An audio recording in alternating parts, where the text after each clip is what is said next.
Bismillahirrahmanirrahim. Assalamualaikum warahmatullahi wabarakatuh. Allahumma sholli ala Muhammad wa ali Muhammad. Selamat berjumpa kembali dengan seri mata kuliah Filsafat Timur.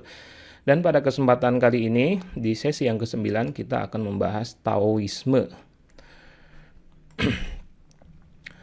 Taoisme adalah salah satu ajaran filsafat kuno Cina atau Tiongkok yang hingga kini memiliki pengikut yang sangat banyak. Nah, jadi setelah kita membahas dari mulai awalnya dari Persia ada Zoroaster, kemudian kita masuk ke pembahasan ke agama-agama atau filsafat yang ada di kawasan India, dan sekarang kita beralih ke yang lebih timur lagi dari India, yaitu Cina atau Tiongkok. Dan salah satu ajaran agama dan juga filsafat yang sangat terkenal itu adalah Taoisme atau Tao. Catatan sejarah menunjukkan bahwa Taoisme itu muncul dan berkembang di masa ketika kerajaan Zhou abad ke-6 sebelum Masehi mengalami masa kehancuran akibat penyelewengan dalam pemerintahan. Kehidupan manusia semakin menderita membuat orang-orang terpelajar itu kemudian kecewa. Kemudian sebagian dari mereka hidup menyendiri dan hidup sebagai biarawan, lalu mendirikan suatu aliran filsafat yang dikenal dengan nama Taoisme atau Tao Te Ching. Hal ini menunjukkan bahwa Taoisme terkait dengan misi keadilan dan kemanusiaan. Oleh karena itu, Taoisme menempatkan ajaran kebajikan sebagai tema sentral dalam etika kefilsafatannya. Jadi ini juga sekaligus menolak anggapan sebagian pemikir barat yang sayangnya sampai sekarang sangat marak ya diakui atau dikenal oleh kalangan akademisi ketika mereka menjelaskan tentang sebab-sebab kemunculan agama. Kemunculan agama disebut sebagai karena kebodohan atau masalah psikologi manusia. Nah, di sini justru malah dikatakan semua agama itu munculnya tidak dikarenakan kebodohan tersebut. Di sini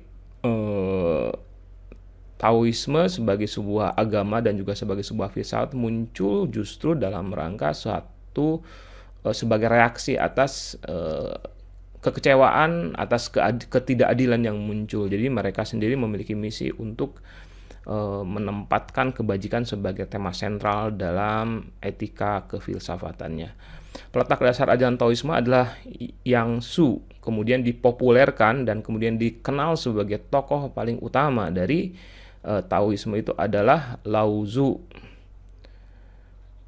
Nah, menurut tradisi kepustakaan Cina, Lao Tzu disebut sebagai pendiri Taoisme. Murid Lao Tzu yang pertama dan penerus ajarannya adalah Zhuangzi. Secara umum, ajaran yang diusung oleh Taoisme mengajarkan agar manusia hidup secara harmoni dengan alam, serta menjadikan hukum-hukum alam sebagai panduan kehidupan manusia agar manusia hidup bahagia terlepas dari ketakutan ataupun kesedihan.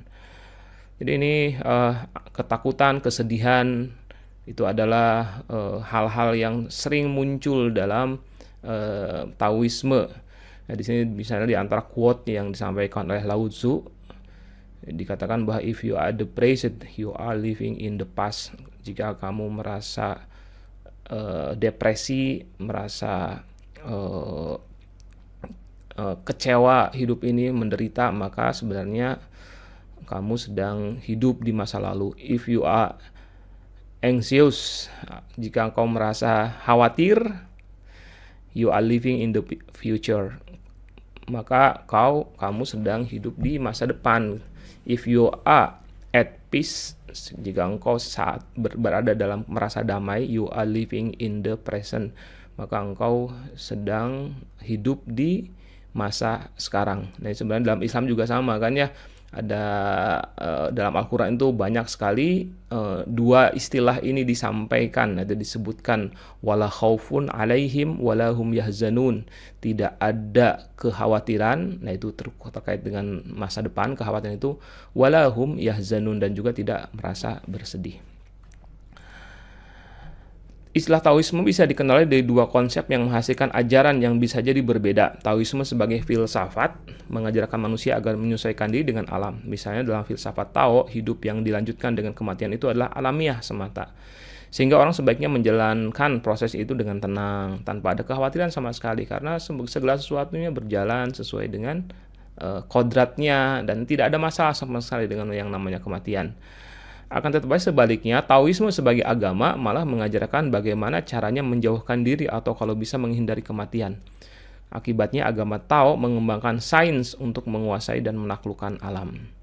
Jadi antara hidup di dunia dan artinya menghindari kematian, menaklukkan kehidupan di dunia, atau malah berserah diri kepada sesuatu yang secara alamiah terjadi pada diri manusia, itu adalah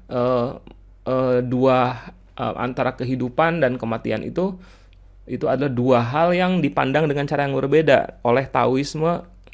Seandainya Taoismenya muncul sebagai filsafat, justru malah mengatakan tidak perlu ada yang dikhawatirkan dan tidak ada yang perlu diusahakan untuk menghindari kematian.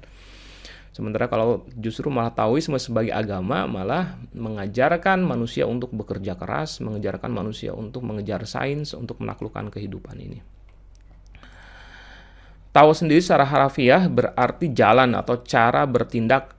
Sebagian orang Cina memaknai istilah ini sebagai pengertian kefilsafatan yang mencerminkan cara bertindak yang benar dalam bidang moral, sosial, dan politik. Dengan demikian, Tao merupakan petunjuk bagi manusia dalam usahanya mencapai kebahagiaan universal, yaitu jalan yang tidak kaku, akan tetapi yang beri kesempatan kepada manusia untuk mengubahnya menurut seluruh seleranya masing-masing dan menyesuaikannya dengan situasi dan kondisi. Jadi ini makna Tao itu sendiri adalah jalan, gitu. Maksudnya adalah jalan hidup, ya. Jika merujuk kepada asal katanya, Tao lebih mencerminkan filsafat etika, kan ya, karena Tao itu sendiri adalah jalan. Bagaimana, how to, gitu. Lebih mencerminkan filsafat etika ketimbang metafisika, ketimbang membicarakan tentang asal usul manusia, gitu. Tapi pada perkembangannya istilah Tao lebih memiliki bobot metafisika yang mengacu kepada keseluruhan segala sesuatu yang setara dengan apa yang disebut sebagai yang mutlak. Tao merupakan bahan dasar yang menyusun segala sesuatu. Tao bersifat sederhana, tanpa bentuk, tanpa hasrat, tanpa upaya. Tao itu berpuas diri sepenuhnya, gitu. Tao sudah ada sebelum adanya langit dan bumi. Tao mengandung segala-galanya.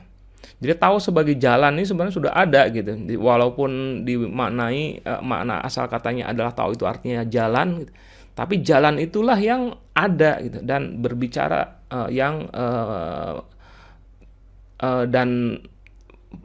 bahwa Tao itu ada sebelum alam semesta ini ada, itu menunjukkan watak dari pembahasan metafisika, gitu. Tao mengandung segala-galanya, bahkan yang bertentangan pun dicakupnya dan diselaraskannya, seperti terang dan gelap, diam dan gerak, dan ada dan tiada. Tao berjalan sebagai kodrat alam, keluar sampai puncaknya dan kembali ke permulaannya. Nah, ini adalah kata-kata yang ada di dalam kitab-kitab Taoisme yang harus untuk memahaminya diperlukan perenungan yang luar biasa, ya. Hal yang unik dan mungkin terkesan rumit untuk difahami adalah keyakinan para pengikut Taoisme tentang dualitas Tao dari sisi wujud dan ketiadaan. Mereka meyakini bahwa Tao adalah prinsip dan sumber segalanya, sumber segala sesuatu. Tapi pada dirinya sendiri, Tao bukanlah sesuatu. Ini agak rumit ya untuk bisa memahami kata-kata ini. Jadi semua yang ada di dalam alam raya ini merupakan sesuatu, tapi Tao bukanlah sesuatu objek sebagaimana objek-objek yang ada. Tao adalah justru yang tidak ada. Tapi justru yang tidak ada inilah yang mengadakan segala sesuatu. Sehingga secara serentak, Tao disebut juga yang ada. Jadi satu sisi ada dan juga tidak ada, gitu. Yang tak ada merupakan hakikatnya, sedangkan yang ada merupakan fungsinya. Karena itu Tao adalah yang ada maupun yang tak ada, yang bernama maupun yang tak bernama, with name dan yang nameless, gitu. Tidak ada namanya, tapi juga pada saat yang sama juga punya nama. Terkait dengan sistem penciptaan, Taoisme meyakini bahwa penciptaan alam raya ini terjadi melalui gerak spontan dan berjenjang secara kosmologis. Sebagai contoh dikatakan bahwa manusia berpedoman kepada bumi, kemudian bumi sendiri berpedoman pada apa?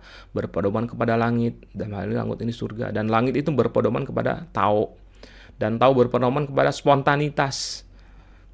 Dengan demikian menjadi jelas bahwa gerak Tao itu merupakan aktivitas yang spontan yang sudah menjadi kodratnya. Gerak Tao tidak karena digerakkan oleh pihak lain, dan tidak juga karena Tao sendiri yang menghendaki untuk mengadakan aktivitasnya.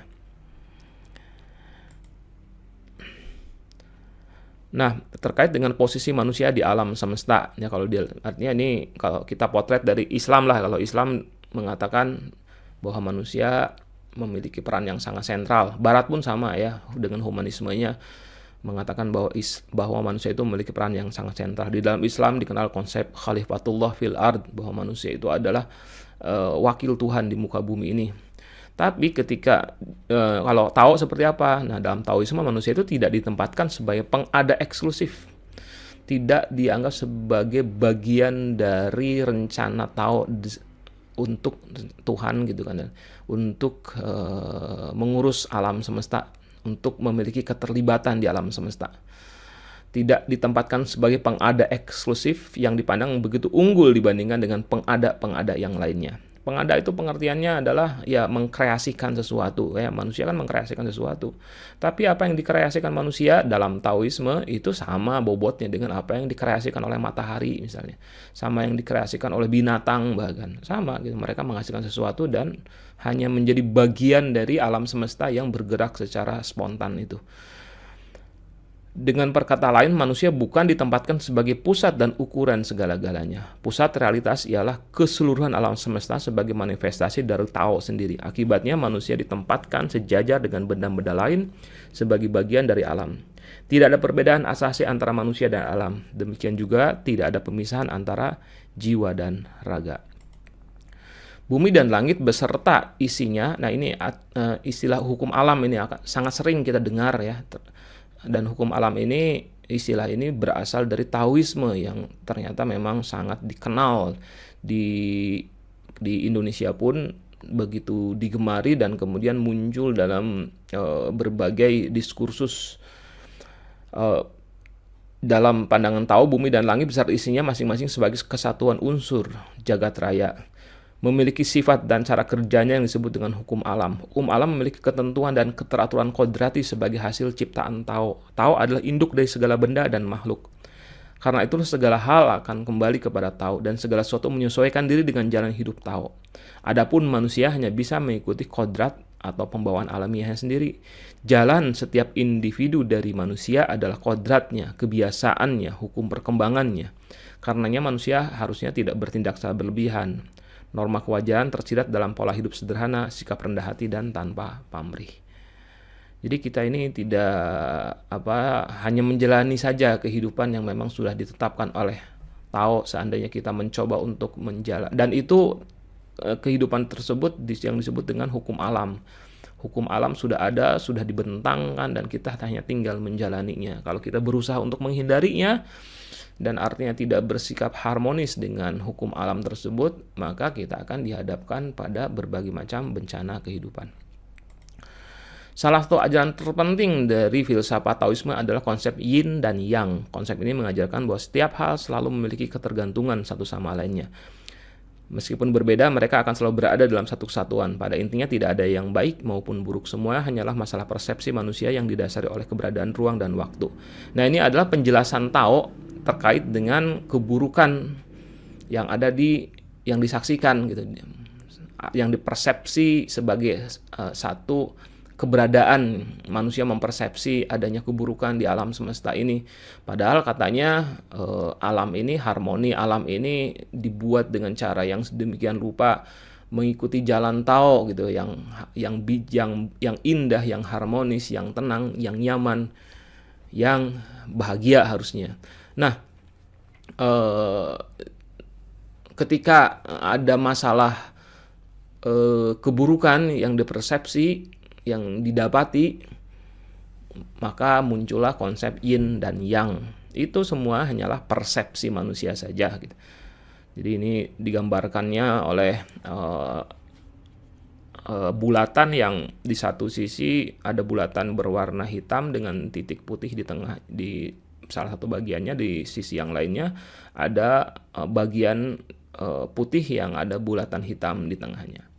Hanya hitam dan putih adalah dua hal yang sebenarnya ini, misalnya bulatan yang di kanan ini putih atau hitam, ya kita bisa mengatakan hitam, bisa mengatakan putih. Karena apa? Karena kalau dikatakan hitam ya memang ada yang hitamnya, tapi ada putihnya. Yang di kiri apa? Bisa putih, bisa hitam gitu. Jadi ini adalah dua sisi kehidupan yang ada, dua sisi watak yang tersebar di alam semesta dan juga dalam kehidupan manusia. Semuanya bergantung kepada persepsinya. Nah, di dalam Islam sendiri, sebagian cendekiawan timur yang memiliki kedekatan dengan kajian-kajian keislaman berasumsi bahwa konsep yin dan yang seperti yang dikemukakan oleh Taoisme itu mirip dengan konsep ciptaan Tuhan yang merupakan manifestasi dari sifat-sifat jamaliyah dan jalaliyah Allah. Jamaliyah itu artinya adalah keindahan, jalaliyah itu adalah kegagahan ya. Dan sebagian mengartikannya jamaliyah itu dengan sifat-sifat feminim dan jalaliyah itu adalah maskulin ya. Di dalam Islam pun sempat muncul anggapan bahwa di antara sifat-sifat Tuhan itu terjadi relasi paradoks sebenarnya. Misalnya antara sifat maha penyayang dengan sifat maha pembalas, syadidul iqab. Dengan sifat Rahman dan Rahim itu dianggap bertentangan, paradoks. Satu sisi Allah menyayangi, tapi Allah itu membalas gitu. Siksaannya kuat, siksaannya pedih gitu ya. Nah, para teologi Islam kemudian mengemukakan formulasi konsep sifat jamaliyah dan jalaliyah yang menunjukkan bahwa berbagai macam sifat Allah itu sebenarnya merupakan satu kesatuan yang bersifat harmonis. Nah, itulah yang bisa saya sampaikan. Assalamualaikum warahmatullahi wabarakatuh.